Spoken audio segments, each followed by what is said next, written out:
She said I do and promised a lifetime of love. But just hours later, she disappeared into the night, leaving behind a crumpled wedding dress, unanswered questions, and a mystery that would shake her family, friends, and husband to the core. Was this a case of cold feet or cold-blooded murder? Stay with us as we unravel the chilling truth behind Sarah Blackwood's tragic disappearance. Sarah Blackwood's life looked perfect from the outside.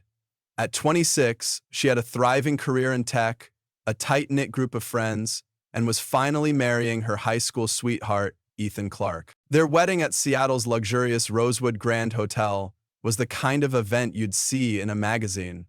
Sarah wore a gown that shimmered like stardust, and Ethan's smile was full of pride as they exchanged vows in front of 200 guests. But as Sarah laughed with her bridesmaids on the dance floor, no one noticed the storm brewing beneath her glowing exterior. Hours later, she would vanish without a trace, leaving behind a mystery that still haunts those who loved her. They thought they were celebrating the start of a beautiful love story. What they didn't know was that someone in that room was hiding deadly intentions. When the reception wound down at 11 p.m., Ethan headed back to the honeymoon suite, expecting to find his new bride. Instead, he walked into a scene that sent chills down his spine. Sarah's wedding dress lay crumpled on the bathroom floor. Her shoes were neatly placed near the bed.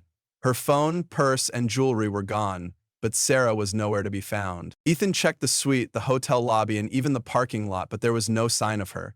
By midnight, panic set in. He alerted hotel security, and by 2 a.m., the police were involved. Detectives reviewed security footage and uncovered a startling clue. At 11:45 p.m., Sarah was seen walking down a hallway leading to the service exit. She wasn't panicked, she wasn't running, she seemed calm. Minutes later, a black SUV pulled up and Sarah got in. What would make a bride, fresh from her wedding, walk away without a word? And who was waiting for her in that car? The SUV was traced to a rental agency, and the renter's name left everyone stunned: Jack Harper, Ethan's best man and lifelong friend. Jack claimed Sarah had called him that night asking for a ride. She said she needed air, Jack explained. She was overwhelmed by the wedding and wanted to clear her head. He said he dropped her off at Lincoln Park and went home, assuming she'd return on her own. But Sarah's family wasn't convinced. Her mother, Laura, was adamant that Sarah was overjoyed about her wedding. She wouldn't just leave Ethan, Laura said cheerfully. Something is wrong. As the search for Sarah intensified, suspicions grew, and one man's story began to crumble under the weight of the evidence. 2 weeks later, hikers in a remote wooded area stumbled upon a shallow grave. Inside was Sarah's lifeless body, her hands bruised, her neck marked with signs of strangulation.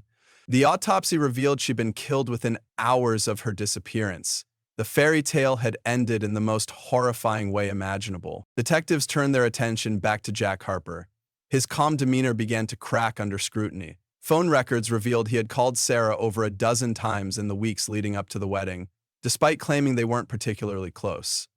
Under intense questioning, Jack finally confessed he was in love with Sarah. He admitted he had picked her up that night and tried to convince her to leave Ethan. "I thought if I just told her how I felt, she'd realize we were meant to be," Jack said. But she said no. She told me to leave her alone, and I lost control. Jack claimed he panicked after killing Sarah and buried her body, hoping no one would ever find it. But as Jack confessed to the crime, he dropped a bombshell that turned the investigation upside down. Was Jack the only one responsible, or was someone pulling the strings from behind the scenes? During his confession, Jack made a startling accusation. He claimed Ethan knew about his feelings for Sarah and had encouraged him to act on them. "Ethan told me to go for it," Jack said. "He said if she didn't choose me, at least I'd know where we stood." Ethan vehemently denied the accusation.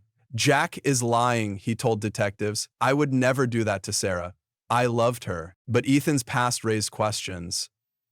Friends revealed that Sarah had confided in them about Ethan's controlling behavior. She felt smothered and had even considered postponing the wedding. And then there was the $1 million life insurance policy Ethan had taken out on Sarah just months before the wedding. And his alibi? It had a 45-minute gap where no one could account for his whereabouts. Was Ethan a grieving husband caught in the crossfire, or a mastermind who used his best friend as a pawn in a deadly game? Jack Harper's trial became a media spectacle, with prosecutors painting him as a jealous, unstable man who couldn't handle rejection. But Jack's defense team argued that Ethan had manipulated Jack into confronting Sarah, knowing it could end in violence. Ethan took the stand, his testimony filled with tears and denials. To some, he appeared as a broken man mourning the love of his life. To others, he seemed too composed, too calculating. In the end, the jury found Jack guilty of first-degree murder. He was sentenced to life in prison without the possibility of parole, but many left the courtroom wondering if justice had truly been served. Even with Jack behind bars, questions linger. Did he act alone, or was Ethan the true mastermind?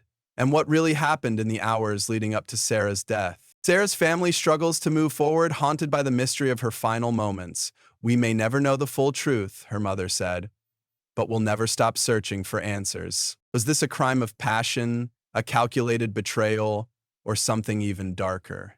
Sarah Blackwood's story reminds us that love can be as dangerous as it is beautiful. What do you think really happened that night? Let us know in the comments below. And don't forget to subscribe to Crime Unveiled for more stories that will leave you questioning everything.